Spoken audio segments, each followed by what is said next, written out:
Good afternoon, everybody. It's going to be our Summary Markets episode 175. As always, we're going to start off with this week's calendar. Then we're going to talk about ES, NASDAQ, Bitcoin, Ethereum. We're going to move into oil. We'll talk about gold as well. And then we'll close it up with the dollar and the euro.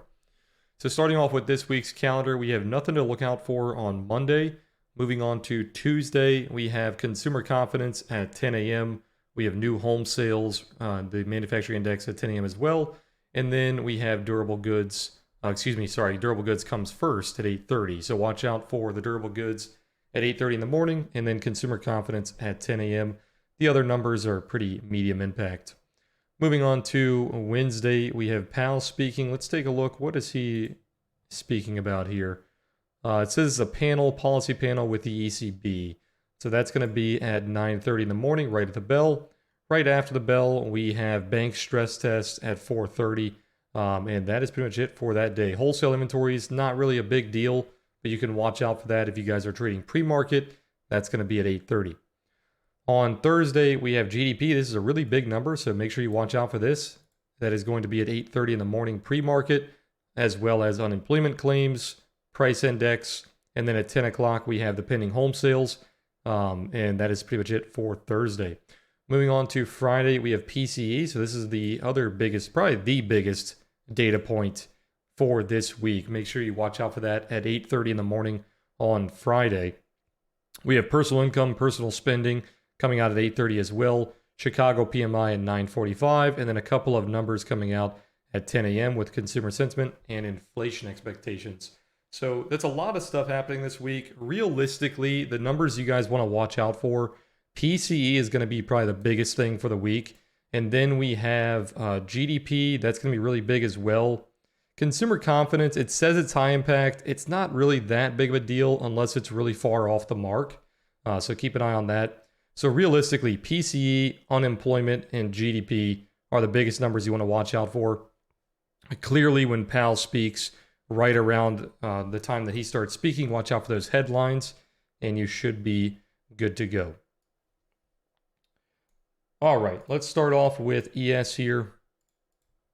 As we always do, let's go ahead and grab our weekly profile. We do have a lot of levels left. These are all the levels that really weren't hit. So we still have quite a few levels to watch from before. 1, 2, 3, 4, 5, going back to Sunday here.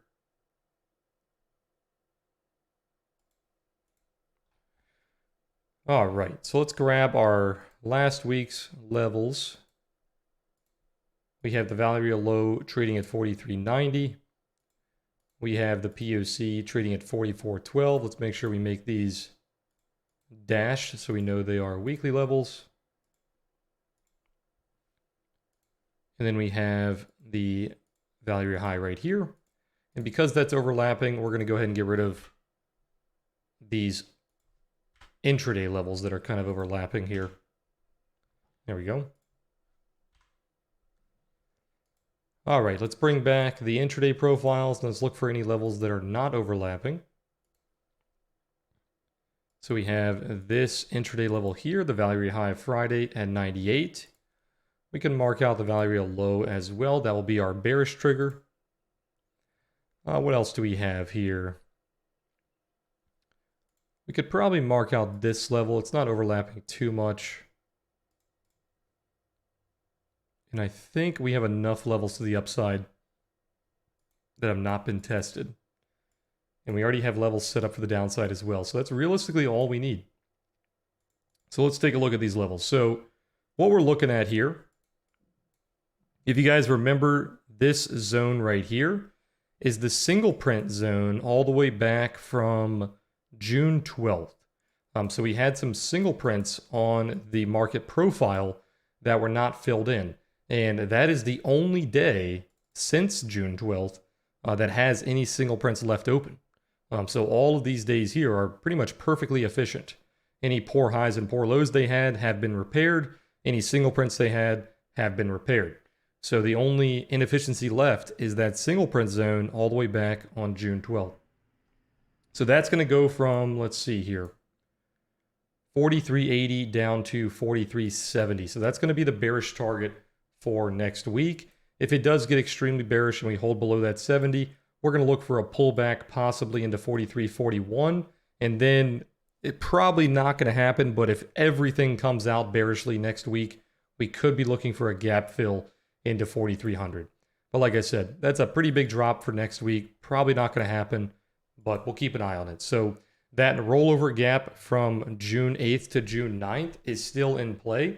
That goes down to 42.98 to be exact. And as you guys know, every single gap on ES Daily typically gets filled. It has like a 99% fill rate. We just don't know when it's going to get filled. But it looks like it really is struggling to hold this buy pressure on the breakout because we have that gap below us. So most likely that will get filled within the next couple of weeks. Okay, so that's our bearish plan. For the bullish plan, let's say above this level here, which is Friday's value area high, that'd be around 98. You have a little bit of a danger zone here between this value area and this value area here. That's kind of a no trade zone for me. If we start holding above 44.03 to 44.05, we could be looking for a value retrace of this profile right here, which would be Thursday. We tried to do this on Friday, but it failed the POC. You can see it almost failed the POC to the tick. So after you fail the POC, you had a nice little sell-off there, put in the lower low, still establishing and maintaining that bearish trend. If you look at that trend, it's actually easier to see on the 30-minute. Let me hide my profiles here. You can see we have this really clean, just lower high, lower low structure going all the way back to Friday, June 16th. So the entire week is nothing but lower highs and lower lows. So in order to break that structure and get bullish, we would have to maintain above this high here. So anything above 44.08, we could start looking bullish. Obviously, that's pretty far away. You could anticipate it and try to go bullish here, but it's going to be a little risky. If we can hold above that POC, look for the weekly value retrace and the value retrace of Thursday here. That would lead up to 44.23. Then if we can break and hold above 44.27, we have another value retrace all the way back into 44.51. So because we're just clearly descending here, we have a bunch of value retraces on the upside we can target if we do get bullish. All right, moving on to NASDAQ. Let's go ahead and clean up our chart really quick. Let's get rid of these weekly levels. Let's get rid of any value levels that have been hit. So that was hit there. That was hit. And I think that is good. All right, let's grab our weekly. 1, 2, 3, 4, 5.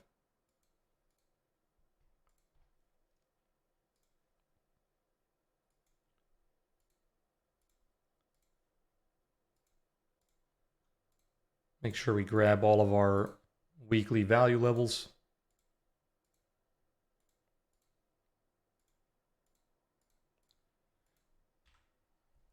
All right, let's bring back the intraday here.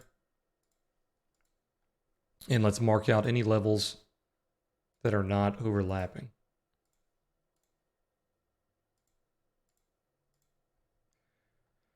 Let's see here. That level's overlapping. That level's overlapping. We can mark out the high here.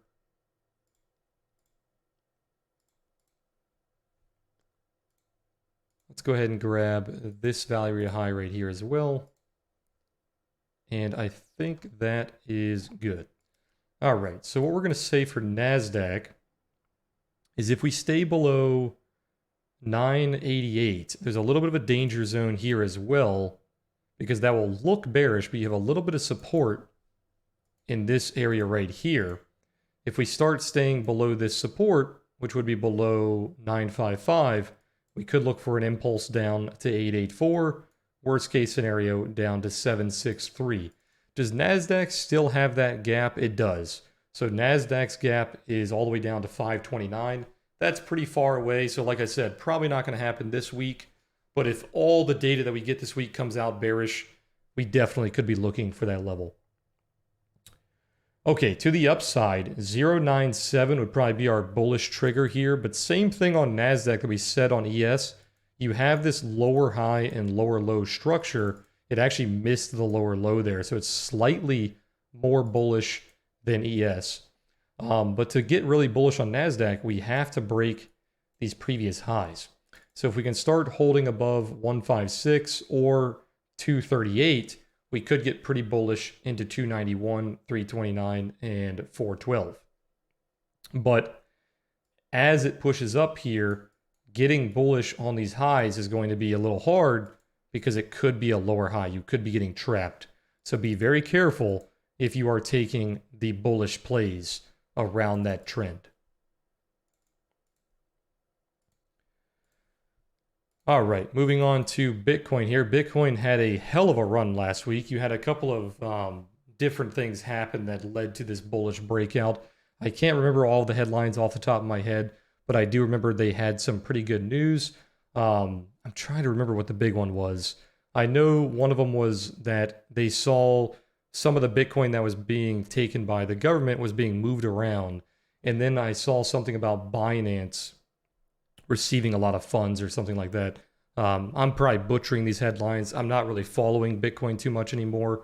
I know there was something with Binance and there was something with the funds that were being confiscated by the government. If you guys know the exact headlines, just be sure to let me know in the comments, but I'm not sure exactly what happened. All I know is it was very bullish.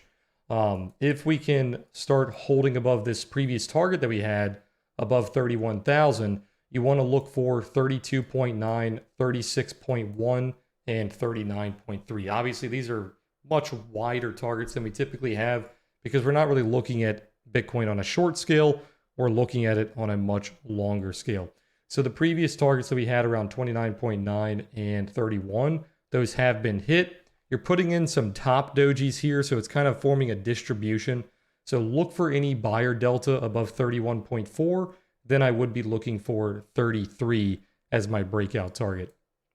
If it does start to hold below, let's say this level right here, that would be around 29.5.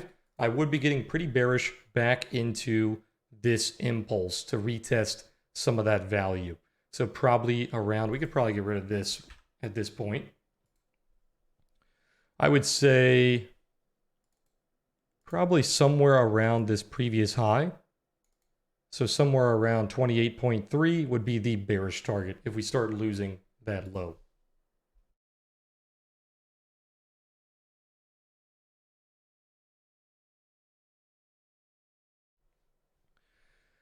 All right, let's move on to Ethereum here. So Ethereum, we are currently hitting our breakout target around 1922.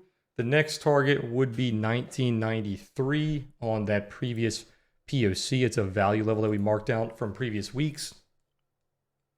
If you can break and hold above that, I would be looking for this little value zone right here. You have a little micro distribution you can see on that high. So if we can start breaking out of these value levels, you can still see we're kind of in that lower high structure still. It needs to start holding some value above these highs, or it's going to go right back into that lower low. If it starts losing this trend again, look for some support around 1780, but most likely it's going to retest that doji around 1678 and 1622.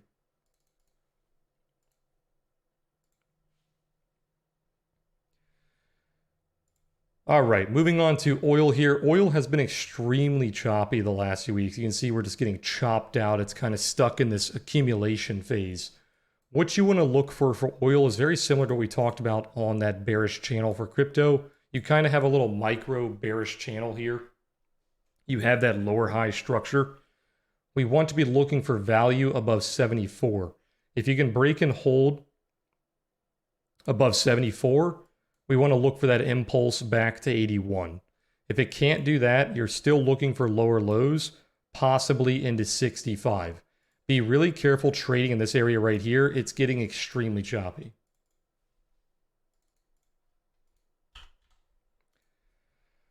All right, moving on to gold. We haven't talked about gold a lot recently, but what gold looks like it's doing on the higher time frames is a fake out. You have a break, but it's not able to hold value above this high. So it looks like a weak high. We typically use a 0.13 fib to indicate that there is a weak high here, and that is exactly what you're failing. You're failing that 0.13 fib. You tried to hold above it a couple times. You have 4 wicks there. Every single one closed very weak. So it looks like it's selling off back into this impulse, back into the point of origin. That would be around 1870 to 1880. If it stays below 1930 to 1940, that is the level that I would target. If it can get back above 1976 to 2000 on a longer scale, we could be looking for a breakout into 2150. All right, moving on to the dollar here. The dollar is going to be hard to talk about because we have so much data coming out this week that could push the dollar around. Realistically, what you want to be looking for on the bullish side is breaking back above this 200 EMA, above 103.7. If you can hold above that, look for 104 to 105. If you lose 102, we want to start looking for 100.8 to 101. Now, like I said, there's a decent correlation right now, so just watch out for all that data coming out to trade it with ES. All right, moving on to the euro. I would say the bearish trigger would be below 108.4. You would be looking for the accumulation high at 107.8, and then the 200 EMA below that. The bullish trigger would be holding above 109.9, looking for 101.07. and then possibly a break of this distribution into 111. All right, guys, this was the summary of markets. Hopefully you guys enjoyed this video. I will be streaming this week at 9:15 in the morning, Monday through Friday. So if you guys want to stop by, I'll see you guys then. If you guys like this video, make sure to hit that like button. If you guys are new, make sure to subscribe.